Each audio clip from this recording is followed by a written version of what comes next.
இப்போ தான் கடைக்கு விட்டு கேக் செய்கிறதுக்கு தேவையான பொருள் எல்லாம் வாங்கிட்டு வந்து டயர்டாக வந்து உட்காந்தா என் வீட்டுக்கார் ஏதோ பாக்ஸ் எடுத்து கொடுத்து ஓப்பன் பண்ணி பாருன்னு சொல்லிட்டு கொடுக்குறாங்க. ஒரு இன்றைக்கி தான் நம்ம பர்த்டேவான்னு சொல்லிட்டு நான் பயந்தே போயிட்டு ஐயோ பர்த்டேவையும் மறந்துட்டோமான்னு சொல்லிட்டு நினச்சேன். அப்புறம் பார்த்தா இன்றைக்கி நம்ம பர்த்டேயில் அப்போ ஏன்னா எனக்கு இது வாங்கி கொடுத்தேன்னு கேட்டேன். நீ ரொம்ப நாளாக வாட்ச் வேணும்னு கேட்டுட்டு இருந்தா அதான் உங்களுக்கு வந்து ஆஃபரில் வந்து போட்டிருந்தாங்க அதனால தான் வாங்கினேன்னு சொன்னாங்க. அதுக்கு 2000 ரூபாய்க்கேடா வாங்குவோம் 2000 ரூபாய்க்குலாமா வாட்ச் வாங்கி போடணும் அவ்வளோ அமௌண்ட்லாம் எதுக்குடா வேஸ்ட் பண்ணேன் சொல்லிட்டு கேட்டா இதான் 2000 கிடையாது 400 ரூபா 450 அந்த ரேட்டில் தான் வாங்கினேன்.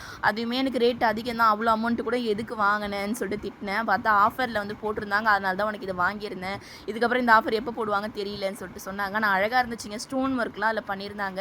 நார்மலாக வாட்ச் தான் வந்து யூஸ் பண்ணியிருக்கேன். நான் வந்து ரொம்ப நாளாக ஸ்டோனில் வந்து வாட்ச் வாங்கணும்னு சொல்லிட்டு பார்த்தேன். 2-3 டைம் ஆர்டர் போட்டு அது என்னமோ கேன்சல் வந்து தானாகவே அதனாலே வந்து எதையும் ஆர்டர் போடாமே இருந்தேன். அவங்க ஃபோன்லேருந்து வந்து போட்டிருக்காங்களே என் ஃபோன்லேருந்து போட்டிருந்தேன் எனக்கு தெரிஞ்சிருக்கும் இல்லையா ஆர்டர் பண்ணால் அது கால்லாம் வரும் எதுவுமே வந்து எனக்கு காட்டவே இல்லை. இது எப்போ எனக்கே தெரியாமல் ஆர்டர் போட்டேன்னு சொல்லிட்டு கேட்டுட்டு இருந்தேன். எனக்கு இந்த மாதிரி சர்ப்ரைஸ் பண்ணால் ரொம்ப பிடிக்கும். இந்த மாதிரி நிறைய டைம் வந்து பண்ணியிருக்காங்க. ஆனால் என் பர்த்டே அன்றைக்கெலாம் வந்து பண்ணது இல்லைங்க. ஆனால் ஒரு சில டைமில் வந்து கொலுசுலாம் வாங்கி கொடுத்துருக்காங்க. போன டைம் எதுவும் பண்ணல இந்த டைம் என்ன பண்ணுறாங்கன்னு பார்ப்போம். அதுவும் கேட்டுட்டு தான் இருக்கேன். என்கிட்ட எதுன்றாங்க. ஆனால் எதனா வந்து கண்டிப்பாக பண்ணுவாங்க பார்க்கலாம் என்ன பண்ணுறாங்கன்ட்டு. ஆனால் அப்போ வந்து ஒரு டைம் வந்து ஒரு 50 ருபீஸ்க்கு ஏதோ ஒரு ப்ரேஸ்லெட் வாங்கிட்டு வந்து கொடுத்தாங்களா அது இன்னமும் வச்சுருக்கேன். அதோட வேல்யூ அதிகமாக என்னன்னு தெரியாது. ஆனால் அதை கொடுக்குற மதிப்பு ரொம்பவே அதிகம்.